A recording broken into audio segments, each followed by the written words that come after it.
This conference will now be recorded. All right, good morning, everyone. Thank you for joining us today. Let's go ahead and get into it. I'm going to call roll real quick just to make sure everybody's supposed to be here. Donald? No, Donald. Gary? Thank you, sir. Idella? That's you. And Mark, I believe you're online, correct? Correct. Thank you, sir. Sharon? Sharon, thank you. Susan? Susan, thank you. Jeff? Thank you, sir. Kim? Kim going once. No Kim. And Ralph? No Ralph. All right. Oh, you're here plus one? Yeah. Lori, I could thank her last night. Now, I didn't miss anybody, did I? I think we covered it. Okay. Good deal. Well, again, thanks for joining us. What we're going to accomplish today is think of this as Medicare 101. This is a basic introduction into Medicare. We're going to touch on a lot of things today. We're going to touch on original Medicare, supplements, Advantage plans, the pros and cons of both. We'll talk about penalties and, more importantly, how to avoid them. So, again, thank you for joining. So, without further ado, let's get into it. So, let's give you a little bit about us. We've been in business for about 30 years now. Senior Financial Group is Tennessee's expert on Medicare, health, and life insurance. Currently, we've helped about 40,000 clients and change. Our goal is to simplify the Medicare process for the beneficiaries and their families, to provide an unbiased education, personalized insurance assessments, and peace of mind, and also solutions for healthier lives. A little bit about us. Our founder, Gerald Johnson, began his insurance career in Dayton, Tennessee in 1983. In 92, he founded Senior Financial Group and incorporated it here in Knoxville. In 2003, he started the National Contracting Center to help agents in this area. And then in 2012, we started our partnership with Summit, which I imagine that's how most of you found us today. And then in 2017, he combined both companies under one roof. And then in 2019, we moved to our location here. So here at Senior Financial Group, we are what's considered agent brokers, which means that we're licensed and contracted with just about everybody that does insurance in some form or fashion. Here is just a brief overview of the major players here in Tennessee. Of course, we got your Humana, United Healthcare, Blue Cross Blue Shield of Tennessee, Aetna and Cigna, Devoted. This is a new one that's come to Tennessee, Mutual of Omaha, and also Aflac, and many, many others. This is our team of educators, and I'm this handsome gentleman down here in the corner. So in the conclusion of this webinar seminar, one of our agents will reach out to you to kind of pick up where we left off. This is strictly an educational event, can't get into plan specifics, but in the next couple of days, somebody will reach out to you so they can get a more personal feel for your situation and help guide you if you need assistance. So what's on the agenda for today? So we're going to talk about Medicare, obviously. We're going to talk about who is eligible. We'll touch on the original Medicare, Parts A and Parts B. We'll touch on prescription drug plans, also known as Part D plans, penalties, and more importantly, how to avoid these penalties. We'll talk about choosing a path, whether it's a supplement, Medicare Advantage plans, and we'll touch on the pros and cons to both. And then we'll also talk about enrollment periods, when to sign up, and when to choose your coverage. So let's start with Medicare. So what is Medicare? It is a federally funded health insurance program overseen by CMS, the Center for Medicaid and Medicare Services. It is regulated nationally and offers uniform benefits across all beneficiaries. So Medicare is the same whether you're in Florida, California, Tennessee. It's uniform benefits across the board. Now, who's eligible for Medicare? Well, if you are turning 65, you are eligible for Medicare on the month that you turn 65. Also, if you've been on Social Security disability for 24 months. On your 25th month, you're automatically enrolled into Medicare. For folks that have gone through the disability process, it can be a very long and lengthy process.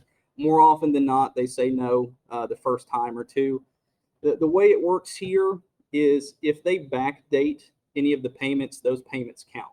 So let's say, for example, it took 2 years to get your disability going. If they can prove that you should have got disability 2 years ago, they'll give you 24 payments, lump sum, and on the 25th payment, congratulations, you're on Medicare. Also, if you have end-stage renal disease, ALS, also known as Lou Gehrig's disease, I hope that's not how you get to Medicare, but if you do get that diagnosis, Medicare will start immediately. So let's break down original Medicare. So the first one is going to be Medicare Part A. That's the hospital side of original Medicare. For most people, it is $0 per month for a premium. Now, if you have worked for at least 10 years or 40 quarters paying taxes into Medicare, these credits are counting for you. Also, if you're married, you can use your spouse's credits if you need. So it's not uncommon that husband works, wife stays at home, she didn't have enough credits, but the husband had enough, so she can use those credits as well. If you haven't worked your 40 quarters, there is a monthly premium for Medicare Part A, but less than 1% of people don't have enough credits. If that happens to be one of y'all, please, by all means, talk to me. Now, there is a deductible. So we're going to throw a lot of insurance jargon your way. Deductible means money that you have to pay before they start discounting things for you, before your coverage kicks in. So the deductible for 2023 is $1,600. So you would need to pay $1,600 before hospital Part A would kick in. Now, once you have paid your deductible, you have 60 days of hospital stays with a $0 copayment. Now, if you have to stay longer than 60 days, 61 through 90, it's a copayment of $400 a day. Yeah. And then if you're unfortunate enough to stay past 90 days, your 91st day and beyond is a whopping $800 a day.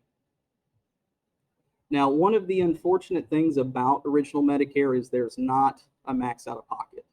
There is no cap of saying, hey, y'all have paid so much, you're done paying.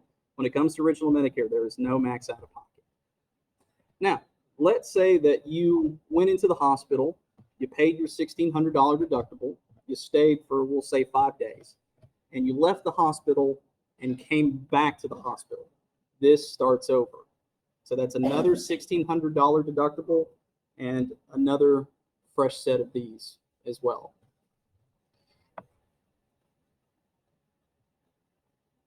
Now, that is just for the bed. Does not cover doctors, doesn't cover medications. This is just to give you a place to stay. Do we have any questions so far? Sir, yes. Yeah, you make $1,600. Yes, sir. What about monthly premium? Is there a premium associated with Part A?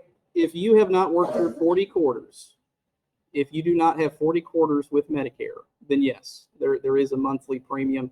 But we had it up on a slide, but less than 1% of people don't have enough quarters.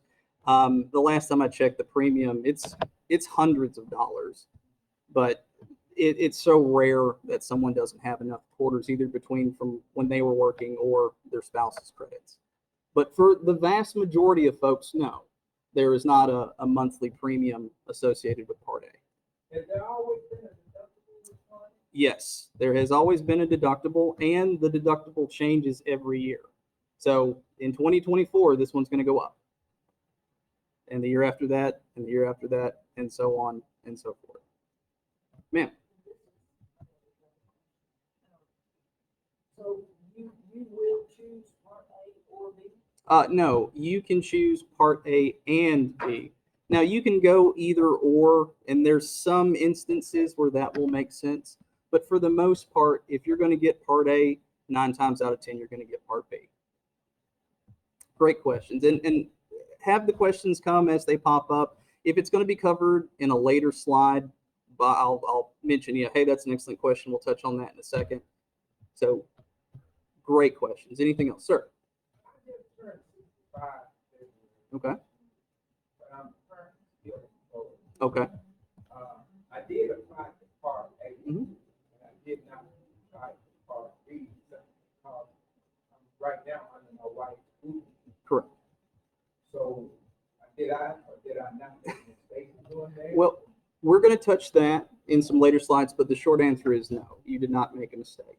So a common myth when it comes to Medicare is that when you turn 65, you absolutely positively have to get original Medicare, and that's simply not the case. In some instances, yes, it's Medicare or bust. In other instances, it's not necessarily the case. But excellent question. We'll touch on that in a slide or two. Anybody else? Okay. So let's talk about what Part A does cover. So you've got hospice care, you've got blood, you've got your home health service, also your skilled nursing. It covers hospital stays, skilled nursings, and surgeries. So Part A is pretty cut and dry. So let's touch on Part B. Now, Part B does not matter how long you've been working. There is a premium for Medicare Part B. Medicare Part B is going to be the medical side, the doctor side of original Medicare.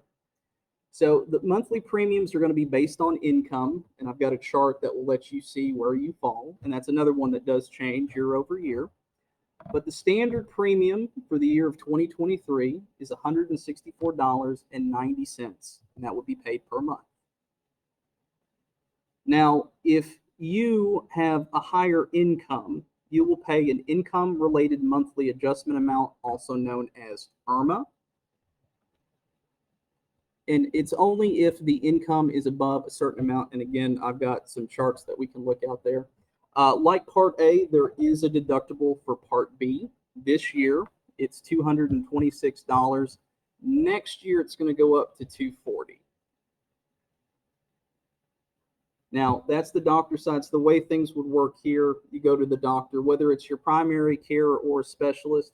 Once you've knocked out that $226 for this year, it goes to an 80-20 coinsurance, meaning that Medicare pays 80%, y'all will pay 20%. But just like with Part A, Part B does not have a max out of pocket. You can pay 20% to infinity. Yeah, that could be dangerous. I agree. Another thing a lot of people don't know is that original Medicare does not have a max out of pocket.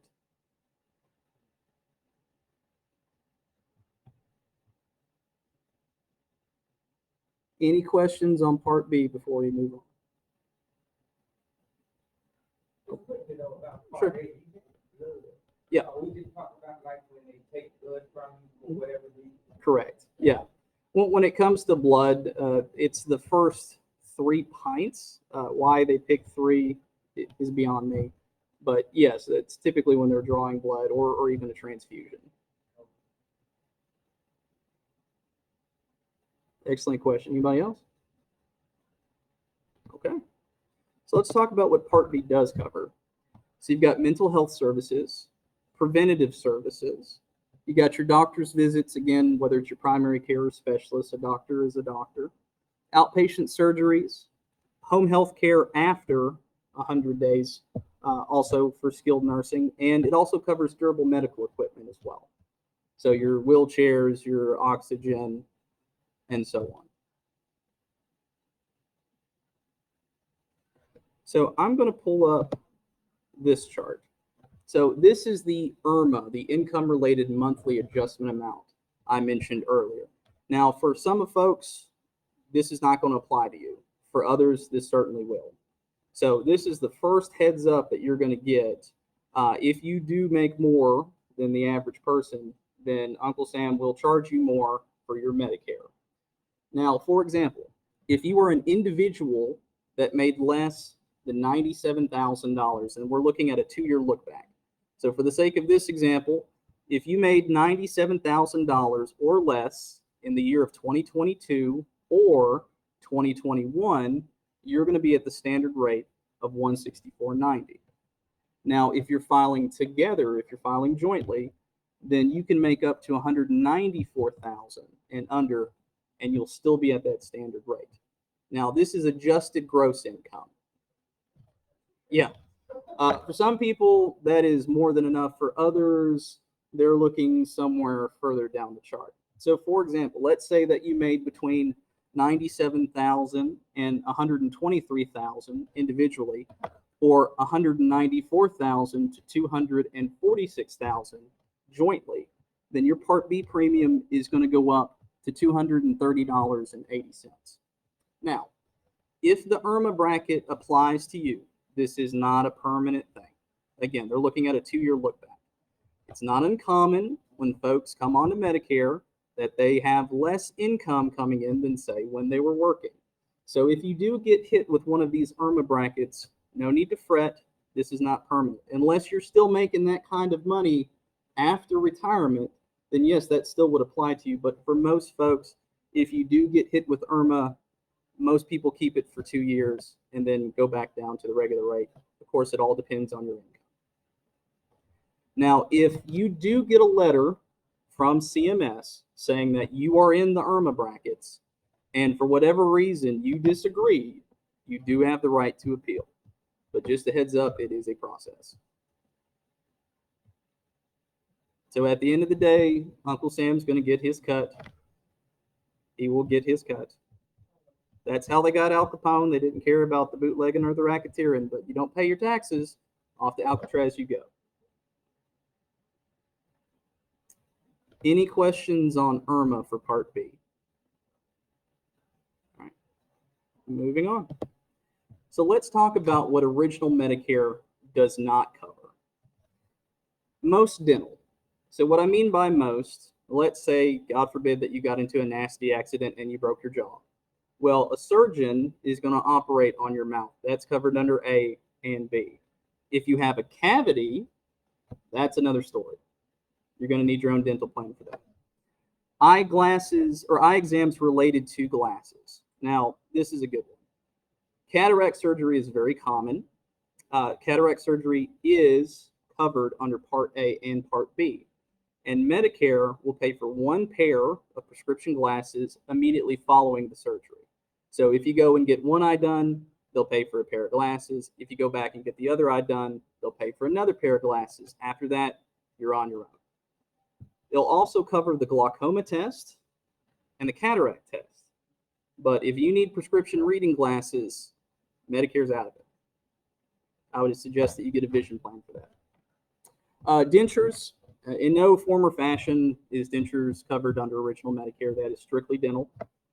Hearing aids and fitting exams. Now, that's another one. I would consider hearing aids durable medical equipment, but in the eyes of Medicare, they look at that differently.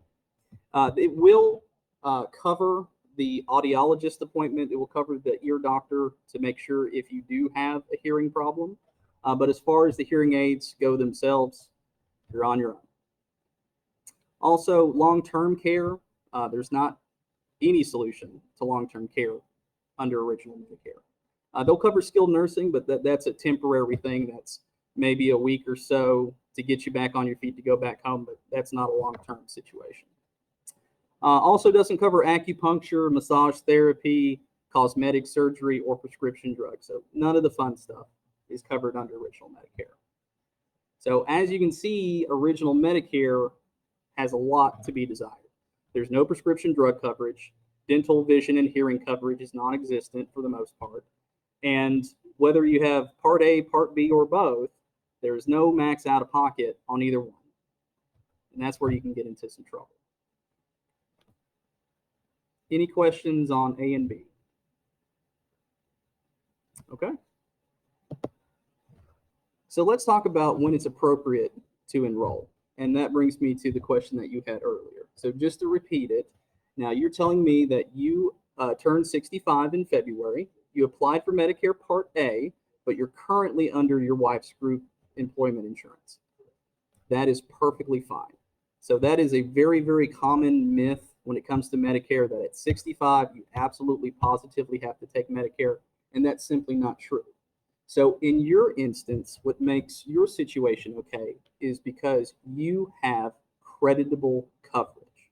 So what that means is that the coverage that you have through your wife is just as good, if not better, than Medicare. So you do not have to take Medicare A and B when you turn 65. And as of right now, you are not catching any penalties. So you're in good shape, even though your 65 has come and gone. You're perfectly fine. Now the catch is, it has to be creditable coverage. Now the best way to find out if your coverage is creditable is if you are working. I would have a conversation with HR. HR will let you know if your insurance is creditable with Medicare or not. A good rule of thumb is if your employer has 20 employees or more, 9 times out of 10, the insurance is creditable. But don't leave it to guessing. Talk to your human resources department. Okay. For folks that are on the Affordable Care Act plans, when you turn 65, they will boot you off, and it's Medicare or bust. Sir. So what is a great question to ask are simply, are you guys creditable with Medicare. Medicare or not? Correct. That's Yes. So the question to HR should be very, very simple. Is my insurance creditable with Medicare? If the answer is yes, then you can stay on it as long as it's available, and you will not catch a penalty when you jump into Medicare down the road. If the answer is no, then yes, unless you've got some other form of creditable coverage, it's Medicare at 65. and HR should be able to answer that question. HR legally has to answer that question. So if they go, I don't know, that's a bad sign. Oh, That's so a what that's do you do in that case Medicare. if they respond like that? Then at least you know at that point. If they're I think it is, I think it's not. We need a definite answer because the difference on whether it is or it isn't can be hundreds of dollars potentially to you. So that's not something that we need to say maybe. It's a definitive yes or no. Excellent question. Anybody else? Timothy Kittle? Well, I was just thinking, when you kind of answered it along the Mhm. way, I'm still working Mhm. and have been for almost 38 years the same. Yeah. So, yeah. Sam's Club is got more than 20 employees. That part's checked. Yes, yes, your insurance is creditable with Medicare. So you don't necessarily have to take Medicare at 65. Now, at the very least, it wouldn't hurt to explore your options because, in a lot of ways, what's available through Medicare as far as Advantage plans or Medicare supplement plans may be a better fit for you than, say, your group employer insurance. But if you do have creditable insurance through your work, then you do not have to take Medicare at 65. And you have to talk to them and get in the system. No. Okay. No, you can. I'll give you a prime example. A few months ago, not me personally, but another agent of ours enrolled a gentleman into Medicare at the age of 93. So 93 is when he decided to hang it up, and more power to him.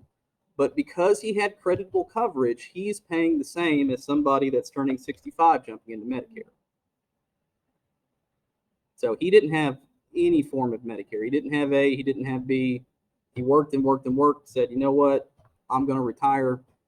There are some extra forms that need to be filled out if you are going to go past the age of 65. So like for you, sir, when the day does come that you jump into Medicare, there's a couple of extra forms that need to be filled out by your HR showing that I did have coverage between this state and this state. Those forms get submitted to CMS, and as long as everything checks out, no penalties. So there is a few extra steps in that case, but we run into that stuff all the time. Any questions, sir? In October of 2024, Okay. I will use my full retirement Mhm. age, 66 years and 8 months. How should I approach Part B, or when should I approach Part B next? Well, when it comes to full retirement age, now whether or not you want to take your Social Security is certainly up to you. Now, at your full retirement age, really the only incentive there is one, they'll give you more money than if you were to take it at, say, 62 or 65. And secondly, once you reach full retirement age, you can make all the money that you want, and no one's going to start taking your Social Security away. if you do decide to take your Social Security benefits before your full retirement age, and it's different for everybody, it's 66 and some odd months. But if you do decide to take your Social Security benefits and continue to work, you can only make a certain amount before they actually start taking your Social Security away. This year, it's 21,000 and some change. So for every $2 you go over that, they'll take $1 away from your Social Security until it goes to zero. So me personally, and I cannot advise when you will want to take your Social Security benefits or not, but me personally, if the choice was mine, it's either take Social Security or continue working.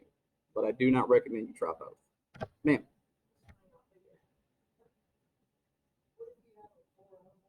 The 401k? Well, it really depends on if you're going to get any kind of reimbursements back. And even then, whether you got a traditional or a Roth, that can play into it. But earned income is earned income. But this income has already been earned, so it's just when you pull it out, there's. It depends on how, again, whether it's a traditional or Roth. It can even affect whether or not you're in the IRMA bracket, depending on how much you're taking out. So for questions like that, it's not something that I can really advise on. So my answer to that was contact your CPA. If you don't have a CPA, I suggest you get one, especially if you think you're going to be in those IRMA brackets. CPAs are going to be your best friend if you're in those higher tiers. In a lot of instances, investment companies will have some kind of CPA, but they can offer a lot more assistance than what I can as far as that goes in that regard. You know, my bread and butter is almost exclusively Medicare. Now, Social Security does play a part in that. But as far as whether or not you disperse your 401k or leave it alone, that's a conversation to have with a professional.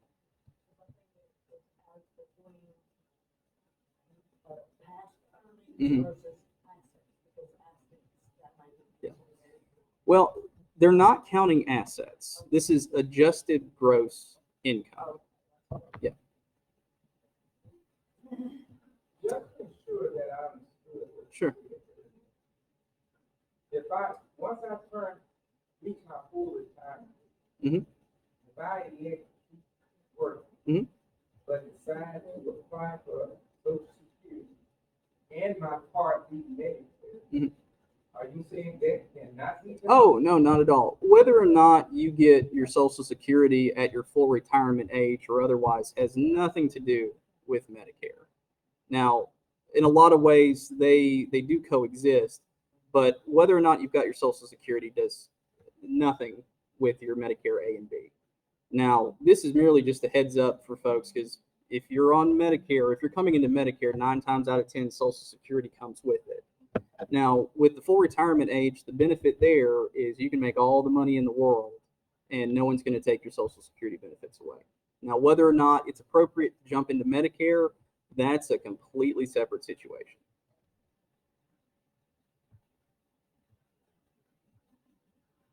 Oh, you mean why you still employed? Oh, well, either way, yeah.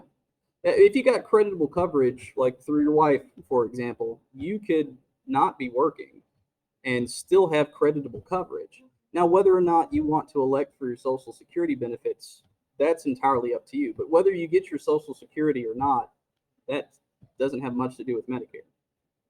Now, it's easier. It is certainly easier to get your Social Security while your Medicare is going. I mean, one trip to the Social Security Administration can take care of both, but one doesn't necessarily have to do with the other. So if we elect to stop working, Mhm. Once we reach full retirement age, starting applying for Part B and Correct. So regardless if you're working or not, you can jump into Medicare if it's appropriate. Where we come in is finding those solutions that, okay, it is appropriate to jump into Medicare, or it's more appropriate to keep my group employer insurance.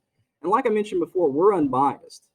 We are not afraid to tell you, hey, you've got a better solution with your current coverage than you do with Medicare, and vice versa. Just because you have group employer insurance doesn't mean that Medicare doesn't have something to offer. In some instances, it's a better fit. So when you do have that consultation with an agent, that's something that they'll cover in great detail. But without getting too far into the weeds as far as your personal situation goes, that's going to be more of a conversation to have with an agent. Are you guys a broker?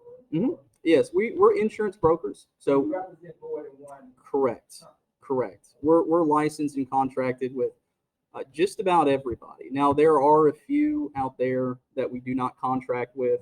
One, because they're not very strong in Tennessee, and two, there are some insurance companies that want you to be with them exclusively. Like for example, State Farm, Farm Bureau. They've got Medicare supplements. They've got Advantage plans now. Some of them have prescription drug plans. In order to sell their products, you have to be exclusively with State Farm or Farm Bureau. So I rather have most of everybody than all of one. So when it comes to us as a broker, we're not brand loyal to anybody. Whatever's the best fit for you is whatever's the best fit for you. Now, I'm sure you all have been getting bombarded with phone calls and mail and emails. So nothing against any of these insurance companies, but if you called, say, Mutual of Omaha, for example, and said, what's the best fit for me? Of course they're going to say Mutual of Omaha because that's all they got. Now with us, the best fit for you is whatever the best fit for you. And that could change from year to year. That's another common misconception. Most people think once you choose your Medicare, you're stuck with your option. That's simply not the case. You can change. There's several instances, and we'll cover those later on in the slides, but you're going to have a lot of options that are available to you. Frankly, too many options. Yeah, exactly. So roughly, just in Eastern Tennessee, we personally are contracted with 11 different companies that offer 88 products in our area. Now, realistically, 5 may be a good fit for you, and the others, not so much.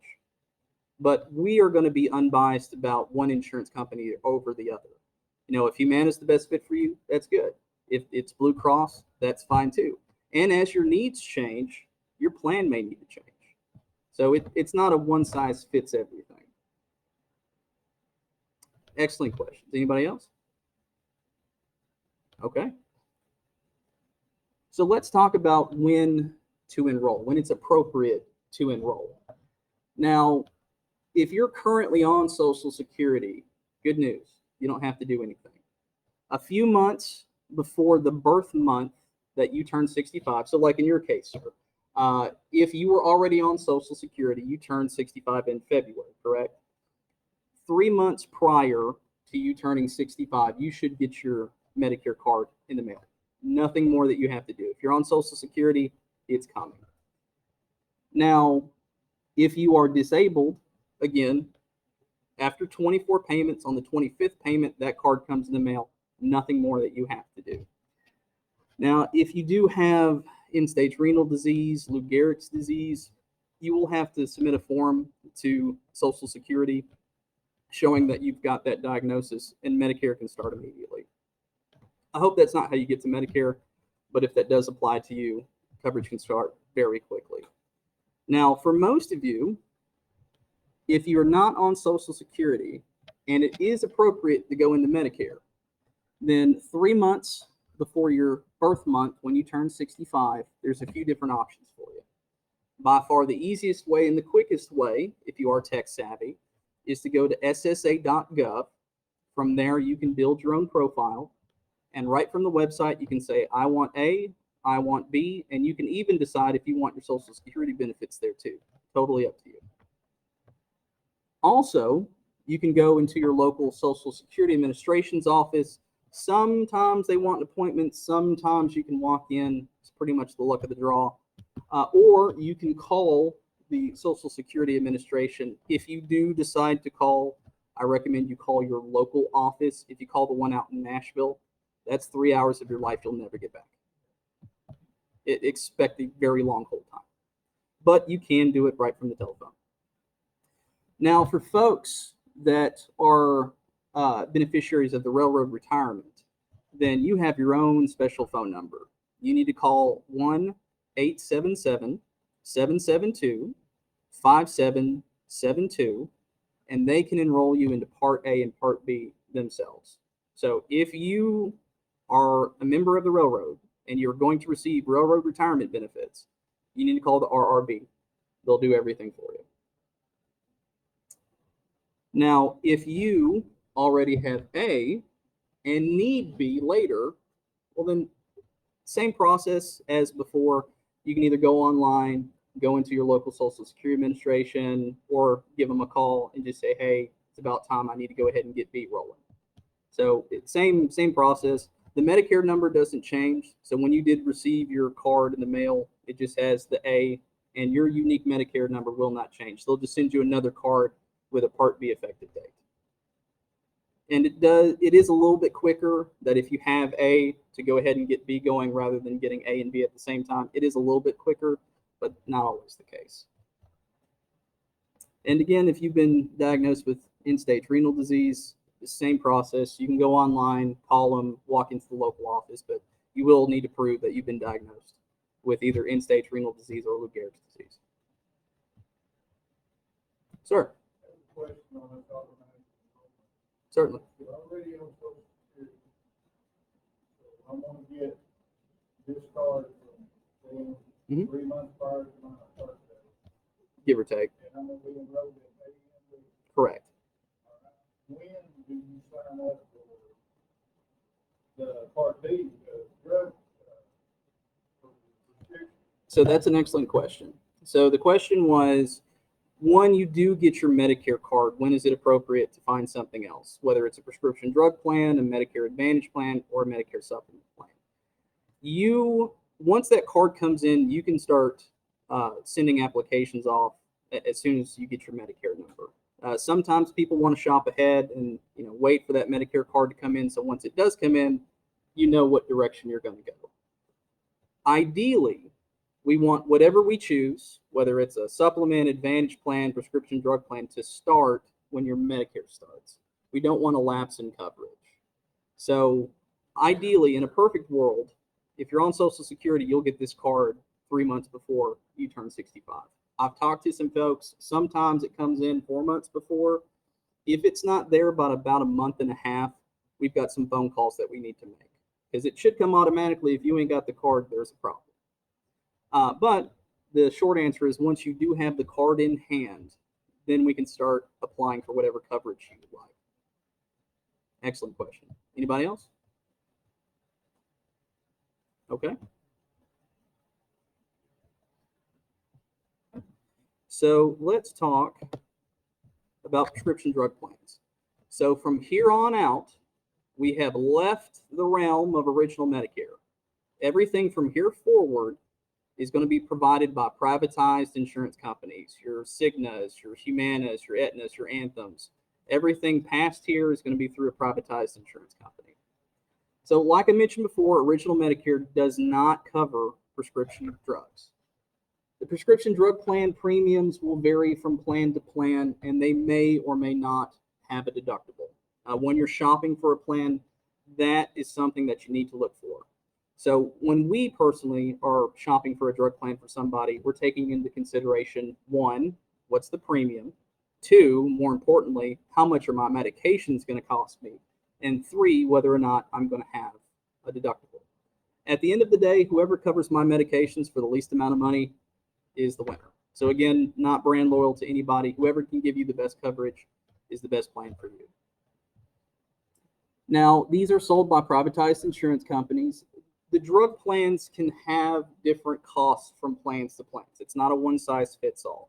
You could pay more for your medications on Cigna, for example, than you would on Mutual of Omaha, just using those as an example. Drug costs can also differ from pharmacy to pharmacy. So it's not uncommon when I talk to somebody that's on a group employer insurance plan that they said, I had to go to this one pharmacy. I absolutely had to go to CVS, otherwise they wouldn't cover my medications. When it comes to Medicare, you're not shackled to a pharmacy. You can go to wherever pharmacy you prefer. However, the drug cost may differ from pharmacy to pharmacy. So that's another thing that we got to keep in mind when we're looking for a drug plan. If it's a $100 difference between Walgreens and CVS, I'm going to lean towards the one that's going to give me the best bang for my buck. Now, there's two ways that you can get Part B coverage. One is a standalone prescription drug plan. All it does is cover prescription drugs, nothing more, nothing less. The other way is most Medicare Advantage plans have prescription drugs built in as a feature. There are a handful out there that do not offer prescription drugs, and those are made for folks that have some kind of veteran benefits. Your TRICARE for Lifers, Champ VA. If you're getting your medications from Uncle Sam, then you can have an Advantage plan. But it is very important that if you are a TRICARE for Lifer or Champ VA, if you're getting your medications from the VA, I would not get a Medicare Advantage plan with prescription drug plans because they do not coordinate very well. But there are some plans specifically made for folks on TRICARE, Champ VA that do get their medications from the government. So it is very important to make sure that if that is the route to go, that it's not going to mess up your benefits with the government. Any questions on drug plans? Pretty cut and dry when it comes to drug plans. Is that part of what you guys do? Oh, yes, sir. Yes, sir. Oh, yes, sir. We certainly can. So, much like with your Part B, if you do have that IRMA, they also hit you on your Part D as well. Now, it's the same chart, it's the same threshold. So again, if you're under 97,000 as an individual or 194,000 as a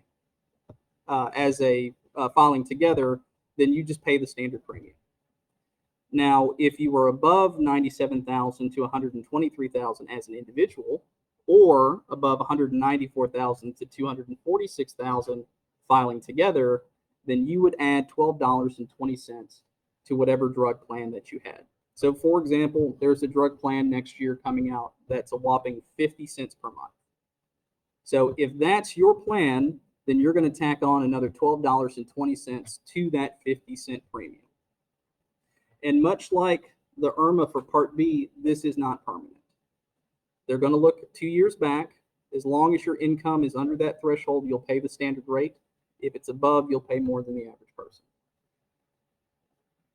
Now, if you do have creditable coverage, your drug coverage is creditable as well. So it's not an either or. It's not like my health care is creditable and my drug plan is not.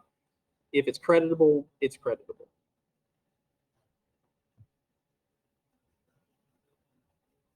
Any questions with the IRMA for the drug plans?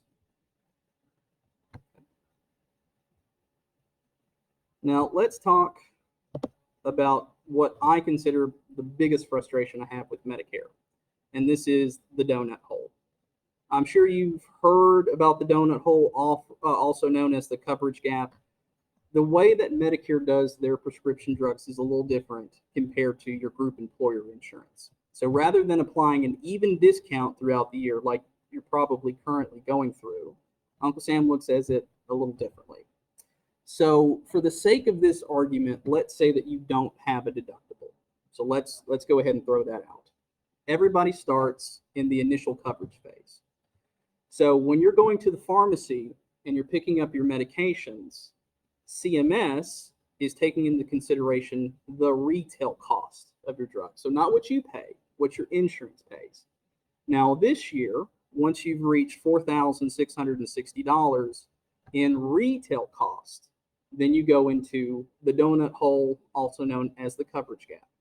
Now, at that time, you were responsible for 25% of the retail cost of your medications until you reach $7,400, and at that point, you go into the catastrophic phase, and then you're responsible for 5% or $4.15 for a generic, or $10.35 for a name brand, whichever is greater. Now, do have some good news. They are changing the donut hole ever so slightly next year. So for folks that are coming into Medicare in 2024, that back third of the donut, that 5%, that's going away. And in 2025, the donut hole is going away completely, or at least that's what's on the books. Now, when it comes to Medicare, when there's a change in administration, we all collectively hold our breath. In 2025, we may or may not have somebody new in the White House. Could make it better, could make it worse, could make it go away. So I'm not going to promise anything I can't deliver. I can tell you it's on the books for 2025, but until I see a summary of benefits for 2025, I'm not making any promises. I do know that the back third of that donut hole is going away next year. So it is very important when you're looking at a prescription drug plan. If you do have a lot of medications, or if your medications are expensive, if you're going to get hit with that donut hole, it's best to know that ahead of time. Now, we are not doctors. I'm not a nurse. I've got nothing to do with the medical profession. However, it's not uncommon when you jump into Medicare to have a conversation with your doctor about the prescriptions that you take, especially if you find out that they're going to be pretty pricey on Medicare. Now, I'll give you an example. I've got a client who takes an injection called Stelara. And Stelara is one of those injections that can be used for a number of different things, everything from eczema to irritable bowel syndrome and many things in between. Now, when he was on his wife's group employer insurance, he had a discount card through Johnson & Johnson who made the Stelara shot. So he was getting that shot 4 times a year, and he was paying $5 every time he got the shot. Now, for folks that do have those discount cards for this medication or that medication, if you read the fine print on those cards, once you get into Medicare, those cards go in the trash. So I had to be the one to tell him that this Stelara shot, which is a $40,000 shot retail, he was going to go in the donut hole and out of the donut hole within the first month. That first shot was going to cost him $4,500, and the other 3 shots were going to cost him $1,400 on top of all the other medications this man was taking. So this story does have a happy ending. He had a conversation with his dermatologist. He was only using it for eczema. They switched his medication to something that is significantly more reasonable, so he didn't have to pay that.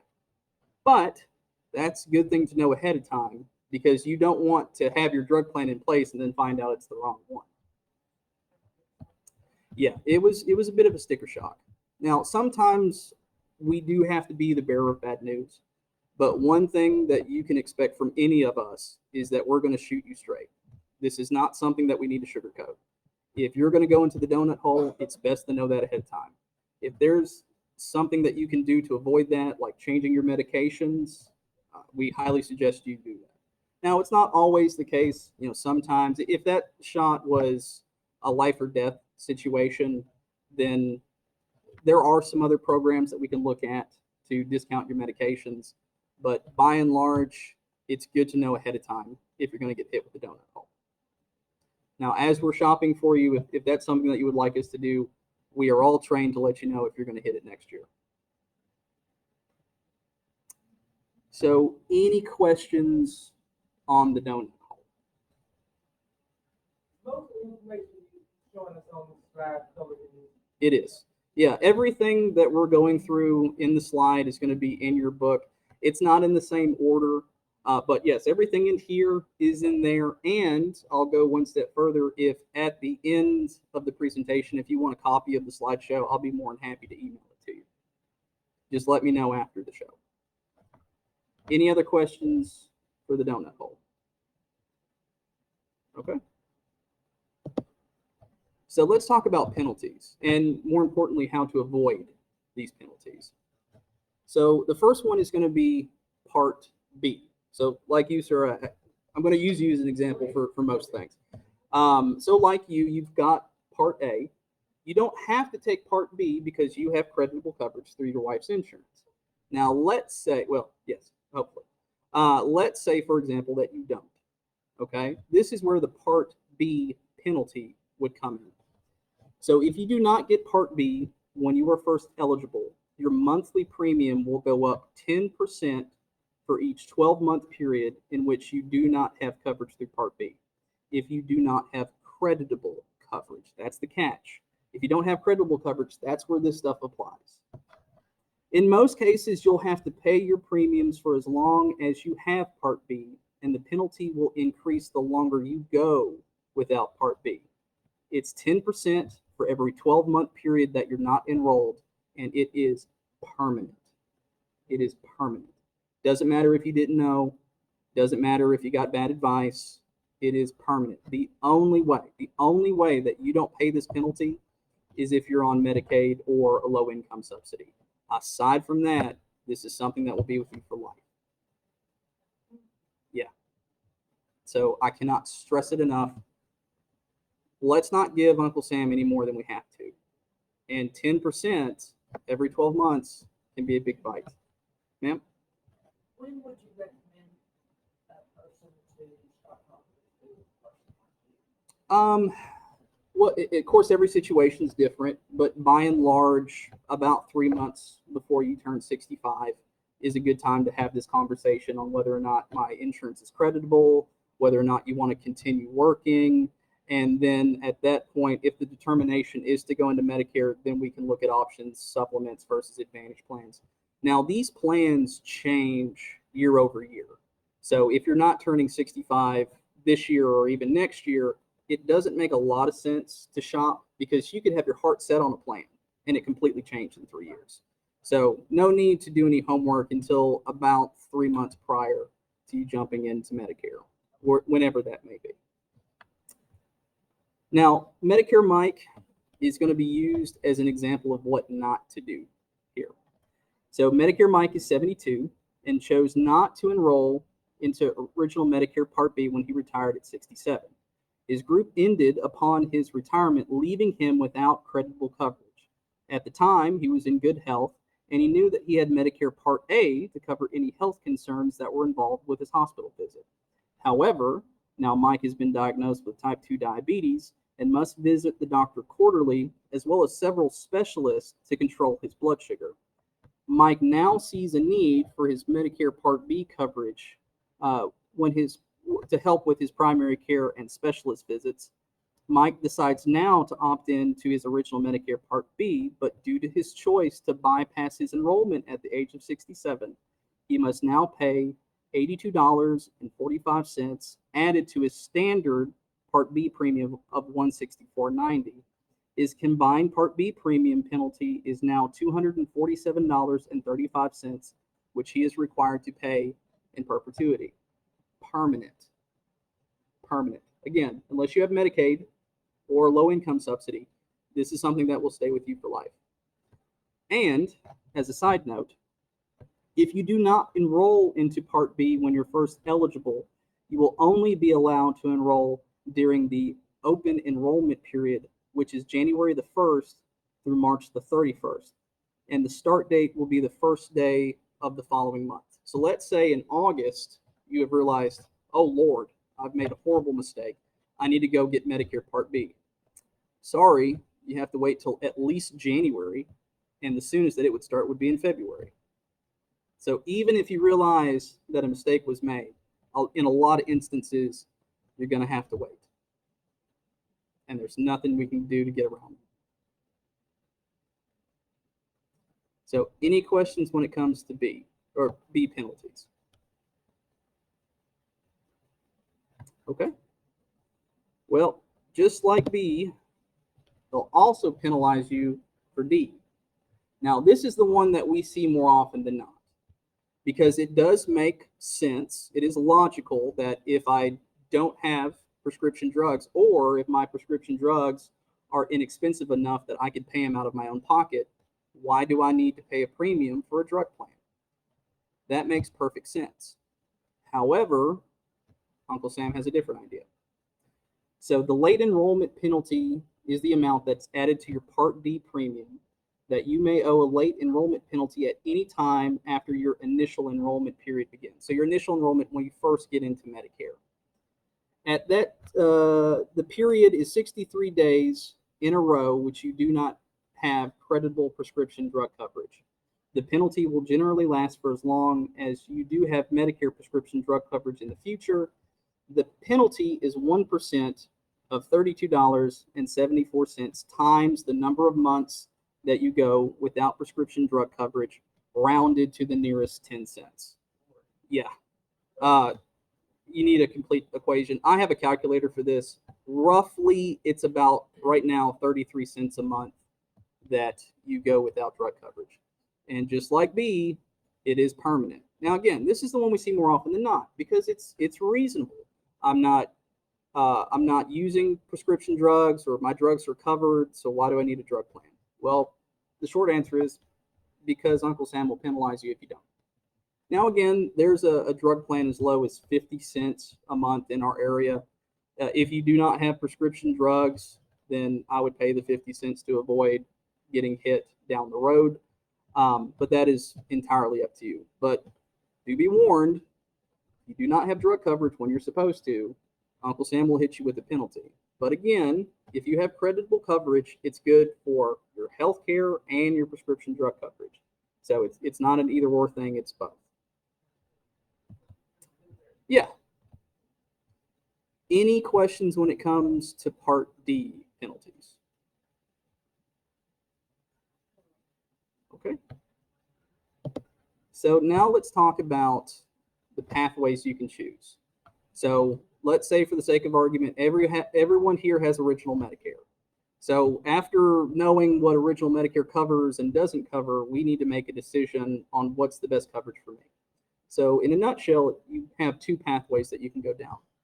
You can have a Medicare supplement plan. And if you do get a Medicare supplement, again, you do need a prescription drug plan. Or you can go the Medicare Advantage plan route. And there's pros and cons to both. It's not a one size fits all. So when it comes to Medicare supplements, it helps fill the gaps that Part A and Part B have in their coverage. The plan benefits are standardized across the board. They're also known as Medigap policies. So when we say standardized, here's what I mean by that.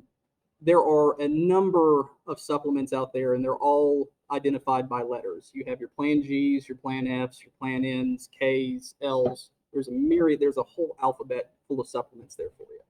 To keep things simple, the two most popular are Plan G and Plan N. So Plan G is by far the most popular. Here's the Plan Gs are uniform across the board, meaning that a Plan G with Aetna is the same Plan G with Mutual of Omaha and Anthem and State Farm. They all do exactly the same, uniform benefits across the board. The only difference being is the monthly premium. So when you're looking for supplements, with all things being equal, the thing that we're focusing on is who can give it to me for the least amount of money. And again, if the supplement pathway is right for you, then you will need a prescription drug plan because the supplement only covers the gaps in A and B. Drug plans will be separate. Now, they don't have to be with the same company, and you don't even get a discount if they are. So don't think, well, I've got a United Healthcare supplement, so I need a United Healthcare drug plan. That's simply not the case. Whatever's the best fit for you is whatever's the best fit for you. Because these two things do not coordinate together. They are separate. And by and large, if the supplement route is the way to go for you, the dental, the vision, the hearing, those are separate policies as well. The best way that I like to describe supplements is like going to a restaurant and buying a la carte. You get to pick and choose exactly what you want. I've got my supplement to cover my health. I've got my drug plan to cover my drugs. I've got my own dental plan, vision plan, hearing plan. You get to pick and choose every piece. If one of these pieces don't work for you, take it out and replace it. And it doesn't affect any of the other pieces that you currently have in place. But much like going to a restaurant and buying a la carte, it is more expensive that way. In some instances, this is the best fit. In a lot of instances, it's not the best fit. It really depends on your situation, your health, what you're comfortable with. It's not a one-size-fits-all. Now, Medicare Advantage plans, if we're using the example of supplements or a la carte, think of the Advantage plan as the combo meal. You've got your doctors, your hospitals, your prescription drugs, your dental, your vision, your hearing, and lots of extras on top of that. Just about all of them have a gym membership nowadays. Just about all of them have an over-the-counter allowance where you can get so many dollars every month or every 3 months to buy stuff out of the catalogs. Advantage plans come with a ton of extras. But like with most combo meals, there's no substitutions. If you have an Advantage plan and you don't like your drug plan, you can't throw out the drug plan and find another one. It's all or nothing.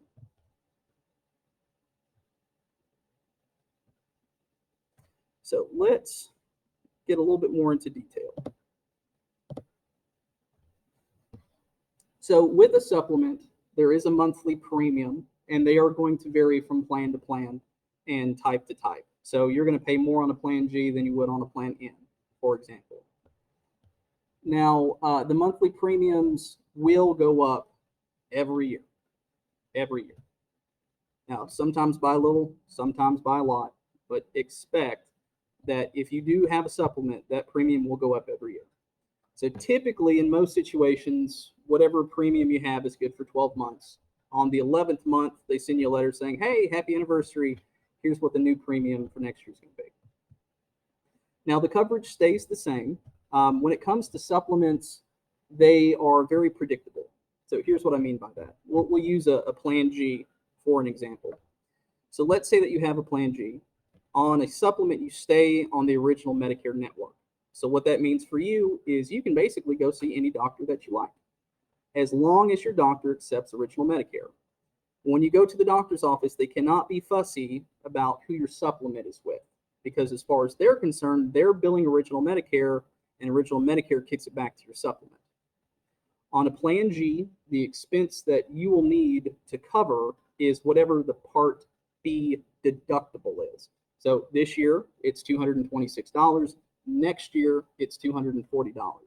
So once you've knocked out your deductible and you continue to pay your monthly premium, anything related to doctors and hospitals will be covered 100% by your supplement. So the supplements are very predictable. You know, knock out your deductible, pay your premium, everything else is covered. Well, everything related to doctors and hospitals are covered. And you can see 97% of doctors and hospitals in the United States, even if you're not a resident of that state. If you want to go see a cardiologist in California because you like the weather, they'll take your supplement, as long as they accept original Medicare.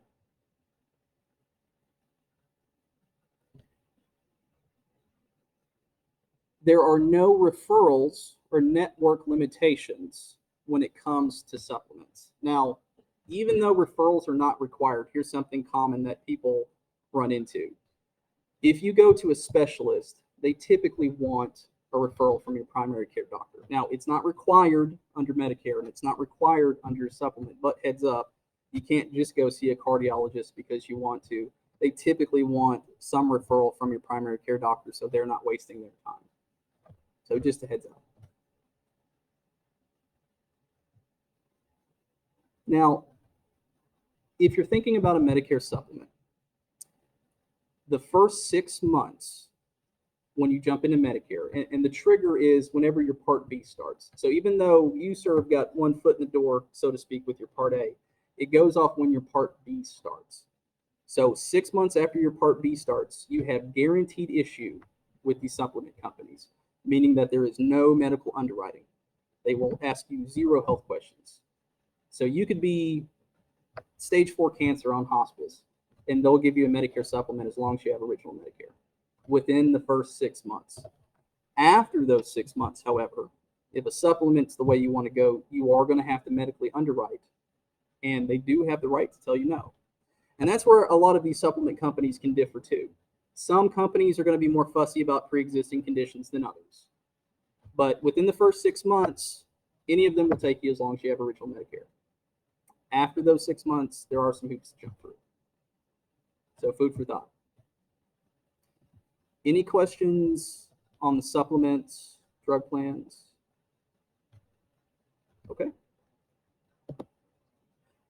So you're going to have multiple plan options when it comes to supplements. A lot of the letters have been retired, like a Plan F, for example. I see a few of those. You'd had to have jumped into Medicare prior to January the 1st of 2020 to get a Plan F. So nowadays, it's almost exclusively Plan Gs and Plan Ns.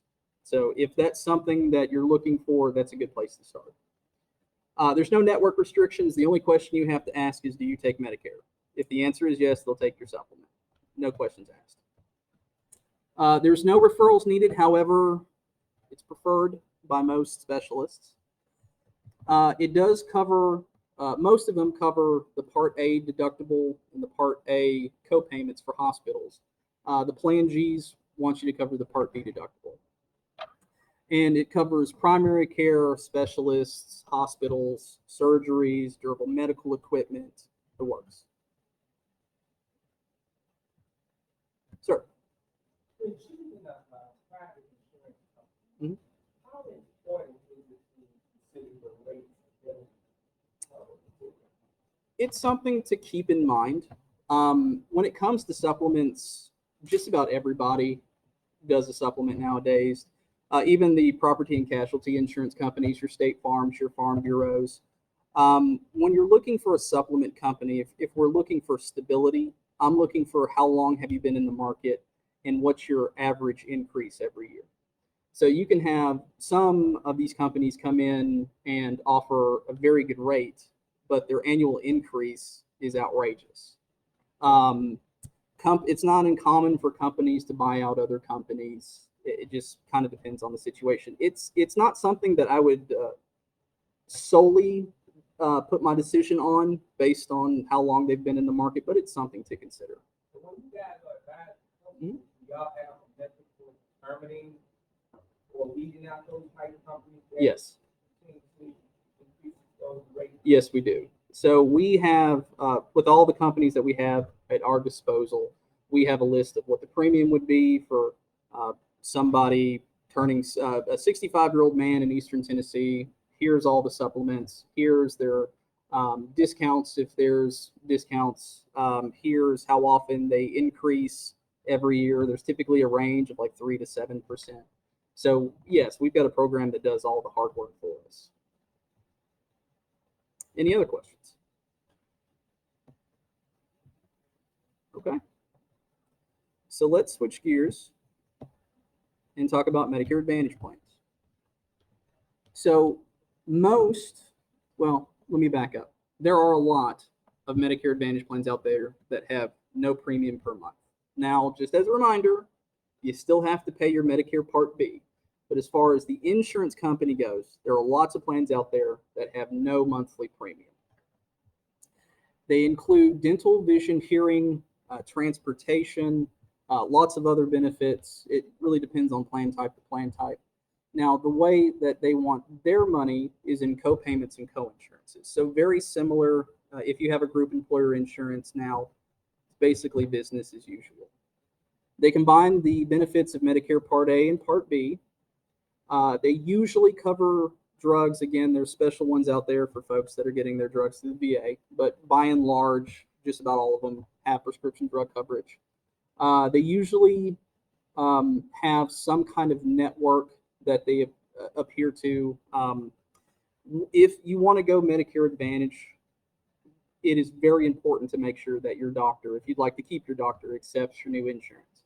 Now, with the supplements, again, do you take Medicare? If the answer is yes, you'll take my supplement. When it comes to the Advantage plans, they do have the right to say, I take this plan and not this plan. So for the sake of example, most of you here were referred to us by Summit, and we know Summit very well. If the Medicare Advantage plan's the route to go for y'all, it's Humana and Blue Cross Blue Shield of Tennessee. The end. Now, between those two companies, there's still about a dozen plans to choose from. But if you showed up to Summit with the United Healthcare Medicare Advantage plan, they'll say, sorry, we don't take your insurance. So the doctor's network isn't as restrictive as one might think, especially when you start to do Medicare research on your own. It's just nothing but horror stories. Like I couldn't find a network. My doctor didn't take my coverage. The big three here in Tennessee are Humana, United Healthcare, and Blue Cross Blue Shield of Tennessee. Between those three, there's hundreds of doctors to choose from. So the network is restricted. However, there is plenty to choose from. But it is important that if the Medicare Advantage route is the way to go, that your doctor needs to take your insurance. Now, there is an exclusion for urgent or emergencies. So let's say we all live here in Eastern Tennessee, and we're going to travel to Florida. And God forbid, I got into a car accident in Florida. Go to the hospital, and they'll bill you just like you were back here in Tennessee. Now, you can't just walk in and get your blood work tested at whatever primary care doctor you like down in Florida. But if it's an urgent or it's an emergency, they'll bill you just like you're here in Tennessee, and that's nationwide. So this will cover you outside of the state if it's an emergency. Who made that determination? Well, at the end of the day, it's the insurance company. Yes. Now, at the end of the day, it's the insurance company. Now, I can't think, and this is just my experience, I can't think of a situation where it was obviously an emergency and the insurance company's like, sorry, I don't think it was. At the end of the day, these insurance companies want to take care of you. And I know that's an abstract concept because most insurance companies are in it for the money. And they are, don't get me wrong. With Medicare Advantage, the healthier you are, the less they have to pay. So they are incentivized to keep you as healthy as can be. So if you have an emergency, by and large, it's a lot less expensive on the insurance company to fix it where you're at than to have you come back to where you're from and fix it there. But at the end of the day, it's up to the insurance company to determine whether or not it's an emergency. Now, you do have to live in your plan area. So for the sake of example, let's say we all live here in Eastern Tennessee, and then we decide to move to Nashville. You will have to find a new Medicare Advantage plan. By and large, here in Tennessee, it's Eastern, Middle, and Western Tennessee. If you move to one area, you do have to find a new Advantage plan, or if you move to another state. And these Advantage plans can differ from region to region, from state to state. So it's good to check your coverage again if you do decide to move. Any questions on Medicare Advantage? Okay. What about pre-authorization? Cool. So pre-authorizations, that is a thing with Medicare. Now, they are getting better. It's something that comes up all the time. You know, pre-authorization for this and a pre-authorization for that. Just like with any insurance, like your group employer insurance, they're going to have to check in with your insurance company before they pay their half or pay their cut, rather. But yes, pre-authorizations are very much a thing on Medicare Advantage. Any other questions? Okay. So Part C, Medicare Advantage plans, it's going to limit your annual out-of-pocket. So with Medicare Advantage plans, there are max out-of-pockets, and they're going to vary from plan to plan and region to region and even state to state. The max out-of-pocket is your safety net. Once you hit that certain dollar amount, whatever that dollar amount may be, then you are done paying for the rest of the year. So for example, let's say you had a plan that had a $3,000 max out-of-pocket, which is fairly common in our neck of the woods. Once you have paid $3,000 in copays or co-insurances, you're done paying for the rest of the year. Anything related to doctors and hospitals is on your insurance. Now, less than 1% of people hit their max out of pocket, so this is really just here for catastrophic, my worst year as far as health, in and out of the doctors, in and out of hospitals, surgeries. But rest assured, unlike original Medicare that has no max out of pocket, you can pay 20% to infinity. There is a stopgap here built into all the Advantage plans. Preventative services is a big deal with Medicare Advantage. Again, the healthier you are, the less they have to pay. So there is a laundry list of services that they'll provide at no cost to you. Again, the healthier you are, the better it is for everybody. It'll cover doctor's visits, so primary care or specialist. It'll cover hospital stays. Again, the vast majority have prescription drugs built in, and routine vision, dental, health, or hearing, gym memberships. They come with a lot of bells and whistles. Any questions on C? Well, there are some plans out there that will require a premium. Now, when I'm looking at a plan that has a premium and I'm comparing it to a $0 plan, for example, I need to see what do I get for that premium. So there's a lot of plans that are $30 extra, $60 extra, $100 extra. Blue Cross has got one that's $167 extra, and I need to see what I'm getting for that money. So if your needs justify the increase in the premium, then yeah, it's money well spent. Typically, when you get a plan that has a premium, the copays are lower. You may get more dental, vision, or hearing benefits, but it's plan to plan. The by and large, just because you pay $60 extra doesn't mean that you got $60 extra of benefits. It just depends. Any other questions? Okay. So let's talk about enrollment periods. So when we can jump into Medicare. So we've deemed that it's appropriate to go to Medicare. When do I need to? So for most of you, it's going to be your initial enrollment period coming up here very soon. So you have 3 months before you turn 65, the month that you do turn 65, and 3 months after you turn 65 to jump into Medicare if it's appropriate. After that, that's when they start assessing penalties.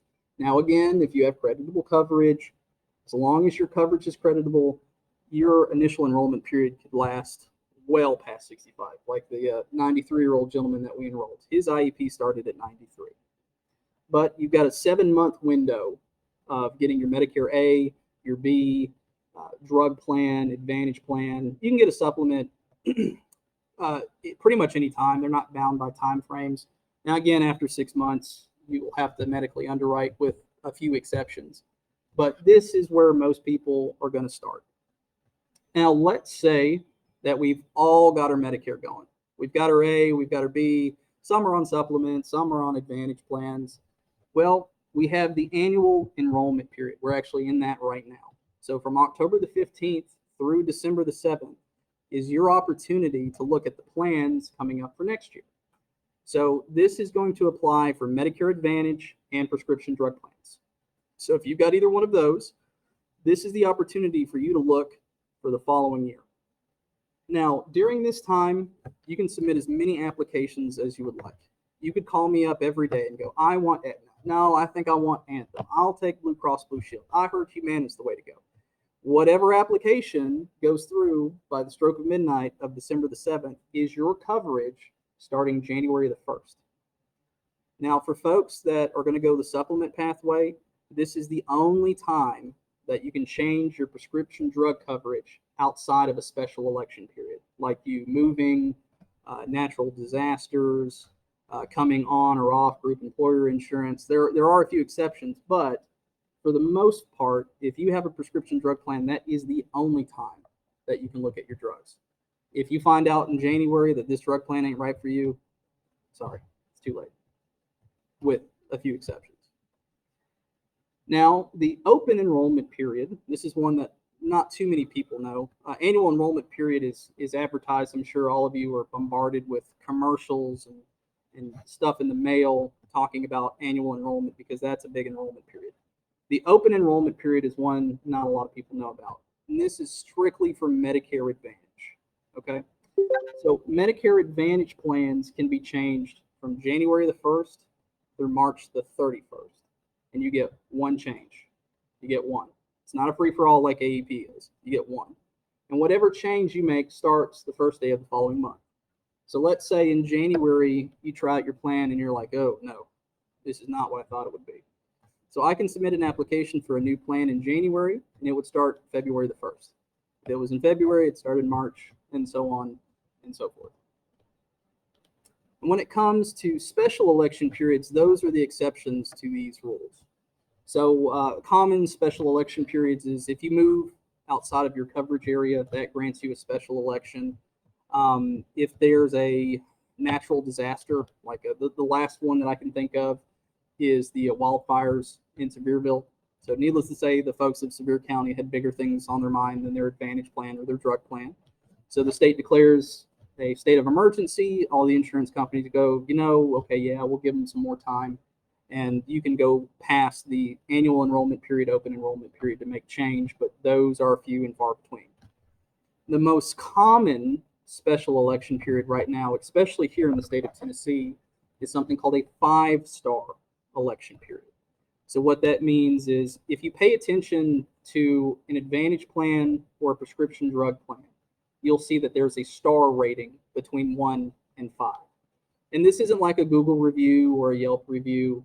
What this is CMS, the Center for Medicaid and Medicare Services, have a list of criteria that all these plans need to hit. And based on how well you hit those criteria, they give you a rating between 1 and 5. Now, most of them around here come in 4, 4.5. But if you just meet and exceed expectations, that grants you a 5-star election period, and you can jump into that plan any time of year once.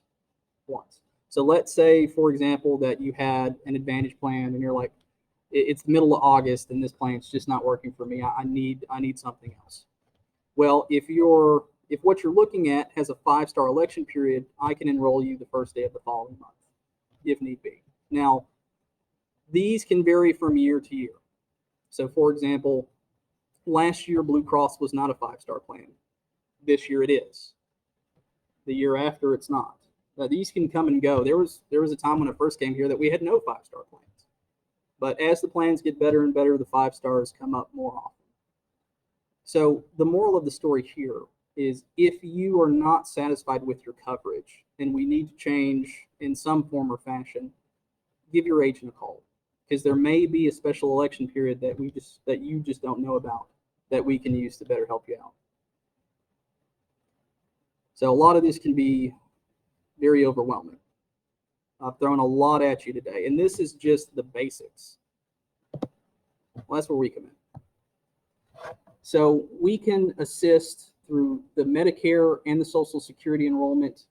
Each agent will do an individualized consultation. Again, this is not a one-size-fits-all. When the agent does contact you, they're going to talk about your specific situation and which option would be better fit for you. We'll go through the pathways again. I've dumped a lot in your lap. When you guys leave here, I don't expect you to remember everything we talked about. It's quite a bit. So if you need to go over pathway, the supplements, the Advantage plans, prescription drug plans, by all means, your agent will certainly do that. We do explore income-related programs, low-income subsidy, Medicaid, Medicare savings program. If there's one out there that can save you some money, that's certainly something that we can look into. And then, again, we can help with supplements, prescription drug plans, Medicare Advantage plans, dental, vision, hearing plans, and we even offer other products like cancer policies, life insurances. We do more than just Medicare. Now, as your agent, if you do decide to go with Senior Financial Group, we do offer support even after the fact. So this isn't something that we just throw you in a plan and wish you the best of luck. As your agent, we can assist you for any questions that come up, any problems that you may have. Sometimes we can even contact the carrier on your behalf if we need to. So we're here to help you even after the application's been submitted. Everybody here is going to take a look at your coverage, whether it's supplement, Advantage plan, prescription drug plan, at least once a year, because again, these plans do change, sometimes very drastically year over year. So we're here to help. And then here's how you can get in touch with us. Now, again, we're going to reach out to you in the next couple of days, unless you tell us otherwise.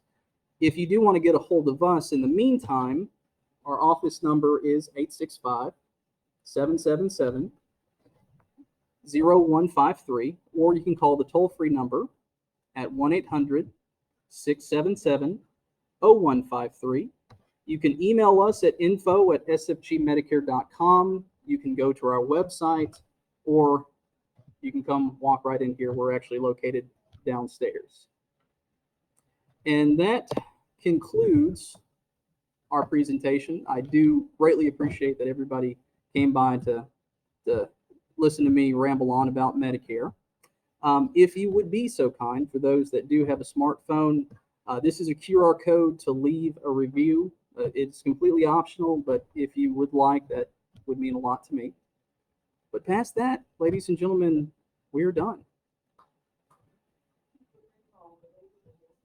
They will. So right now it's busy for everyone. So if we do reach out, again, if you're about to leave on vacation, we're not going to blow up your phone. If you'd rather us call you in a week or so, by all means, let us know. Of course. 100% of the time, unless your voicemail is just not set up, if we call and we don't get a hold of you, we will leave you a voicemail. Hey, this is Jerry with Senior Financial Group. Sorry I missed you. I saw that you attended the seminar. I'm here to pick up where Jerry left off. And then from there, you can schedule your own personal one-on-one consultation. Now, having said that, there are a lot of rules and regulations when it comes to Medicare. So when you do talk to your agent, there is a disclosure that your agent needs to read to you saying that we do not offer every plan in your area, because we don't. And secondly, they're also going to ask for a scope of appointment. So what that is one, a physical document saying that we have an appointment, and two, it's a permission slip from y'all to us that gives us permission to talk to you about your Medicare options. Now, if the agent contacts you, it has to be, when we do the scope of appointment, it has to be 48 hours or later to have our appointment. If you call the agent, that 48 hours does not apply.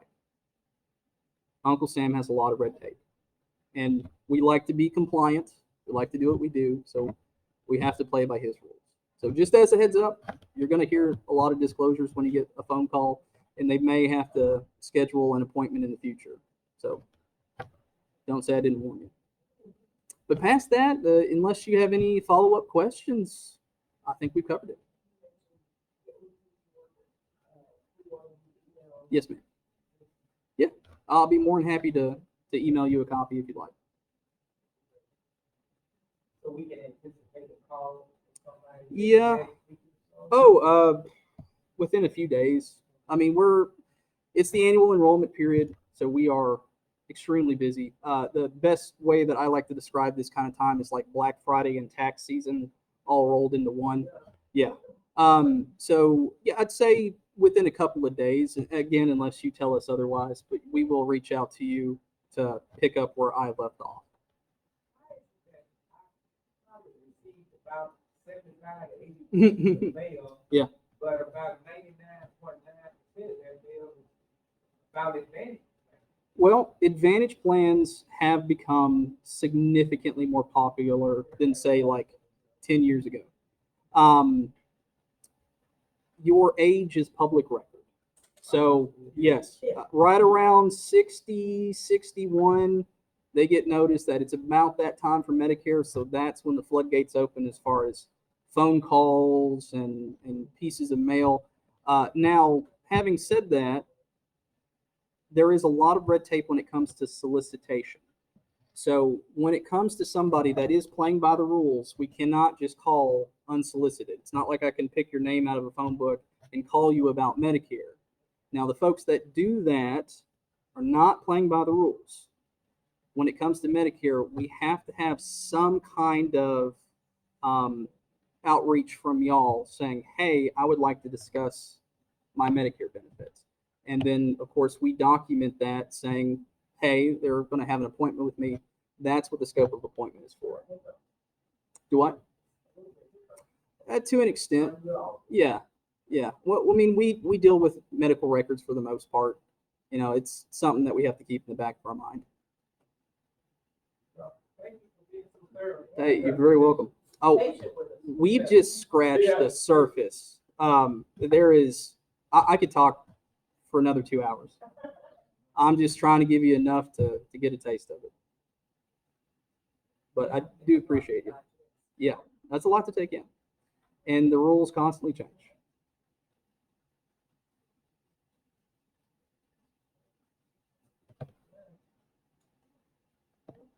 Hey, you're very welcome. So we can call. Mhm. Call the behind you, she may be out. Sure. I can set up an appointment, and then she's gonna be there. The short answer is yes, but they will want some kind of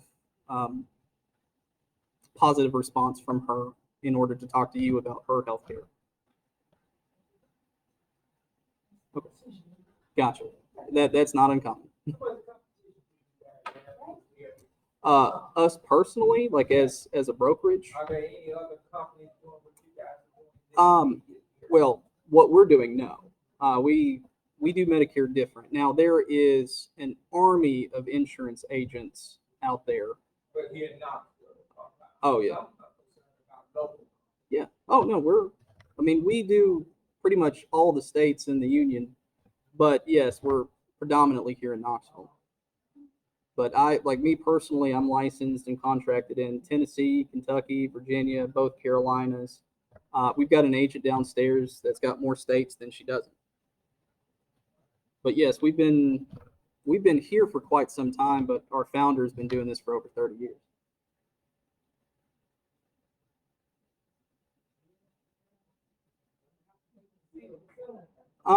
Yeah, but you got some time. But I'm glad to give you some peace of mind. At least you're not. I mean, double check that creditable coverage. But if the answer is yes, then you can ride it as long as you need. If the answer is no, then we're already behind the 8 ball.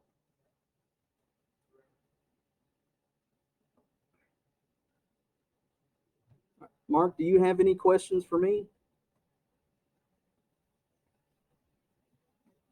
No, I don't. I appreciated all the information and look forward to a one-on-one chat with the agent for my specific case. But thank you very much. Hey, you're very welcome, Mark. It was a pleasure. Thanks for joining us. Sure. All right, I'm going to go ahead and close everything out. So bear with me.